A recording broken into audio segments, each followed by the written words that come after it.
Hi friends! Today I'm going to continue rebuilding this Renault 5 GT turbo engine. For those of you that haven't watched my previous videos, I pulled the engine from the car a few weeks ago and then disassembled it, cleaned it and repainted many parts. I then started on the rebuild last week by replacing the cylinder sleeves and the pistons. Today I'm going to continue rebuilding this engine and I'm going to get started with the cylinder head. Here's the cylinder head. I recently got it resurfaced, so all I have left to do now is grind in the valves and replace the valve stem seals. I attached the cylinder head to the table using a lashing strap so I can remove the valves. I'm going to use this tool to compress the valve springs so I can remove the valves itself.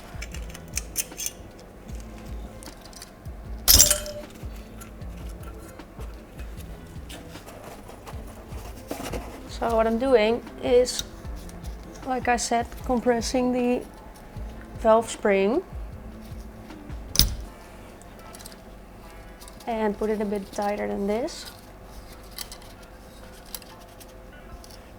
And then I'm removing these collets, which keep the valve in place. There's two of them.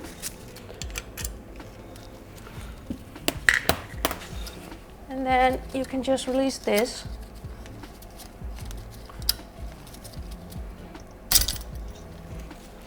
Remove the spring. And then you can just push out the valve. Right here.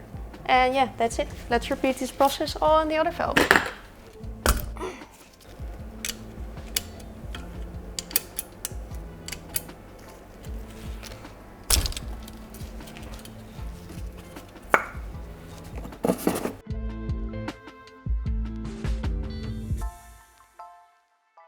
Alright, I now removed half of the valves and I just noticed that there's no valve stem seals on this cylinder head at all, which is weird because I did get valve stem seals with the rebuild kit, and my Volvo 340, which has a pretty similar cylinder head, had seals as well. So I'm going to try and call someone who knows a bit more about old Renault engines and ask what I should do with this. He didn't pick up, so we're just going to continue removing the rest of the valves. I'm going to turn the cylinder head first so I can reach them with the tool.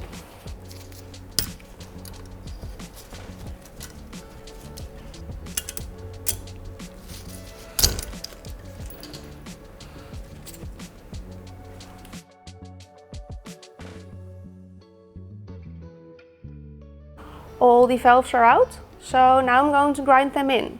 I'm going to put some paste on the valve itself right here, and then I'm going to grind them so that the surface of the valve seat and the valve itself becomes smooth, just to make sure that they don't leak. But as you can see, the surface of the valve is pretty rough, so I'm going to get started by sanding them a bit so that the tool will stick to it, otherwise I can't grind them. So let's do that first. I'm going to sand them all by hand, so this part will be a bit boring. So I'm going to sand this one, and then I'm going to skip to the part where I'm done sanding and we can grind the valves, because that's a bit more interesting, I think. Et voila! I am done sanding all these valves. So now I'm going to pick up the first valve and I'm going to put this paste just on the edge.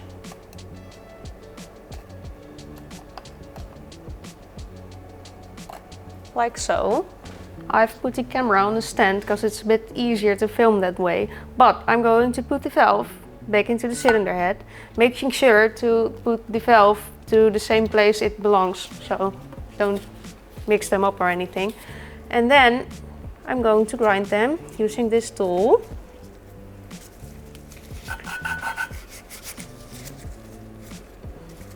Wait, gotta clean the surface a bit because there's too much paste everywhere. Alright, take two. Like this. And then you just grind them by hand.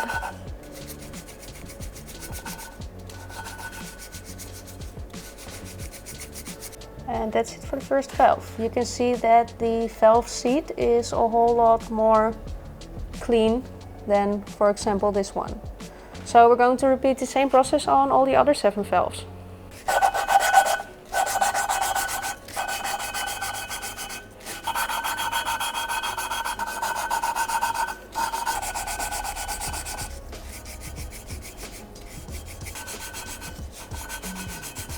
I just got a message back about the valve stem seals, and it turns out that the Phase 2 Renault 5 GT turbo engines do not have valve stem seals.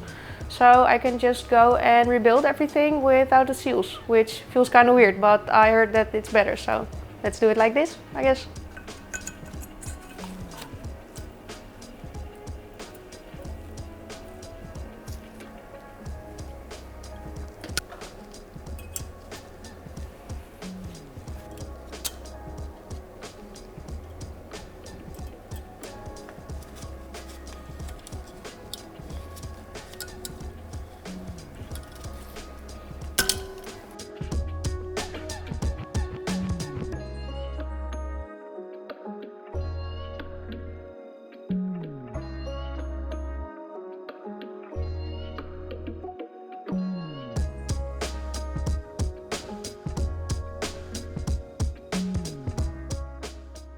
Four valves are in place and 4 more to go.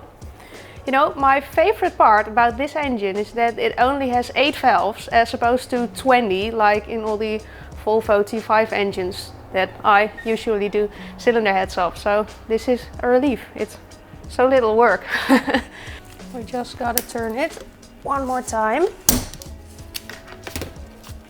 so it can reach the other valves. Then let's not drop everything on the ground while doing so.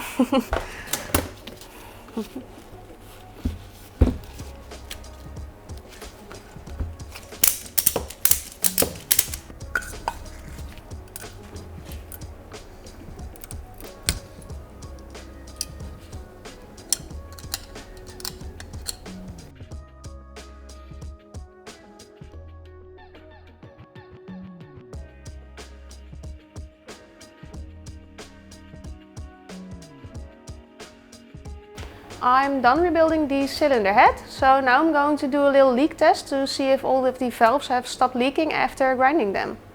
Okay, I've filled up all the inlet and outlet ports with some water to check if any of the valves are leaking. And it seems like this one's leaking. As you can see, there's water coming through. And all the other ones are still dry. So I'm just going to remove this valve and then grind it again, and then hopefully it won't leak again. And I will make sure to get all the water out so it won't rust. But I normally do this with brake cleaner, but I didn't have enough brake cleaner, so we're doing it like this.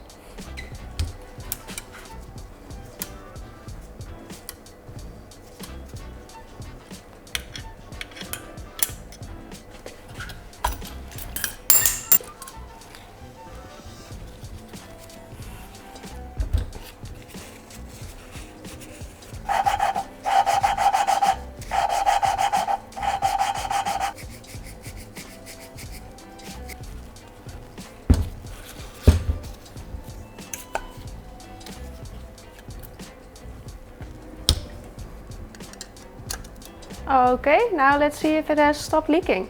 I've done another leak test, and after 15 minutes it's still not leaking. So I think the cylinder head's done now and we can go and install it.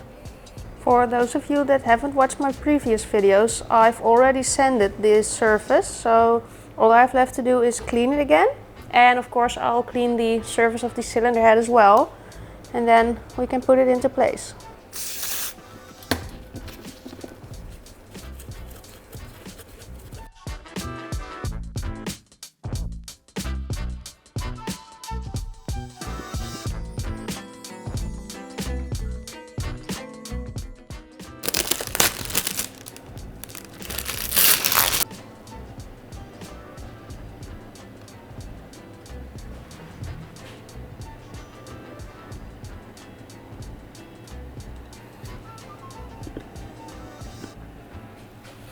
And now I'm going to put the cylinder head bolts back in place. I totally forgot to mention it, but I did clean out the holes for the bolts, and I also put some oil on the bolts, not too much, but I don't want them to go in completely dry, so that's why they're in here. They're new bolts.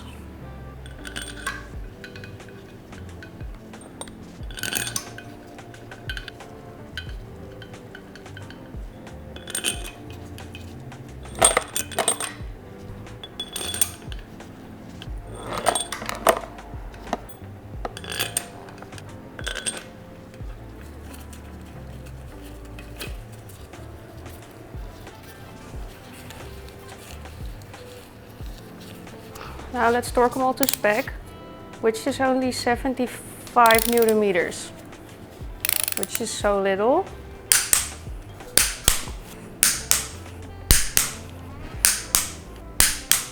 Oh yeah, and I almost forgot something. This goes under the outer cylinder head bolts, so I gotta take these out again and then put this under there, but I'm going to clean it first because it's a bit oily.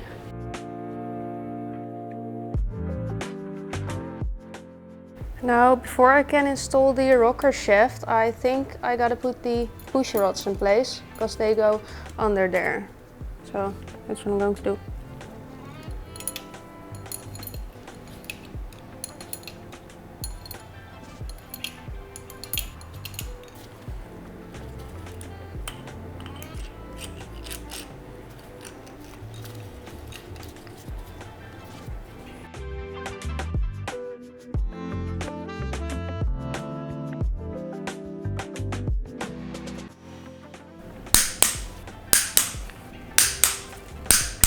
Now I'm just going to go and install the bolts and nuts that keep the rocker shaft in place, and then we can go and measure the valve clearance, because this time I do have the tool here. And with my 340 project I had to install the engine back into the car and then measure the valve clearance while the engine's in the car and while it was already dark outside, which wasn't ideal. Okay, I've now put cylinder 1 at top dead center. Well, it's actually cylinder 4 in Renault terms, I believe, but I'm gonna call it cylinder 1 because it's closest to the timing chain. But that means we can measure the valve clearance of cylinder 4, and then I'll turn the engine a bit and do the other cylinders as well. But yeah, let's start with cylinder 4.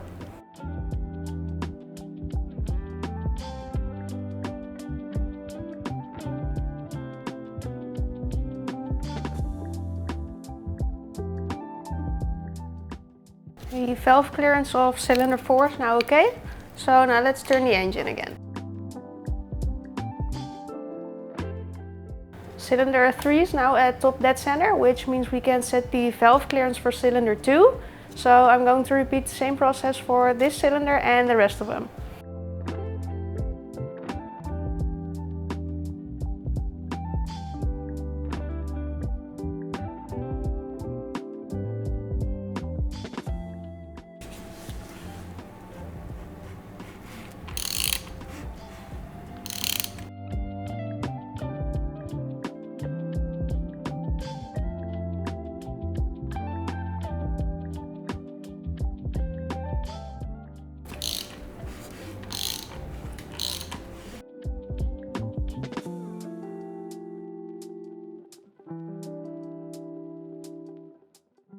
I am done adjusting the valve clearance, which means we can now finally install the freshly painted valve cover. That's all the way over there. I'm not going to replace the gasket because it's already been replaced because it was leaking oil. So it already has a new gasket. So I'm going to clean this surface and then I'm going to install the valve cover.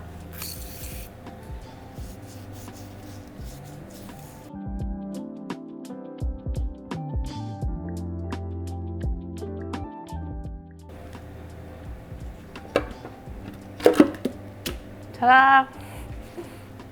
I absolutely love this color. This color combination looks so much better than my 340 engine, but I wanted to keep it stock. But this is sick, I think.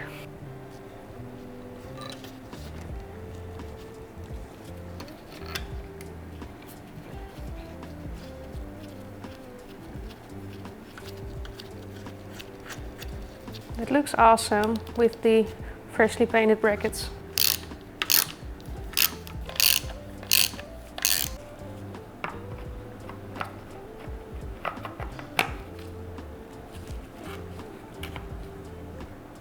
The valve cover's in place. I think that looks awesome. I actually wanted to install the oil sump as well so I could finish the long block, but I'm still looking for a new one because the old one was so badly damaged. But I think you can get a pretty good idea of what it will look like. Well, that's it for today. Thank you guys so much for watching. Don't forget to like and subscribe, and I hope to see you next time. Bye!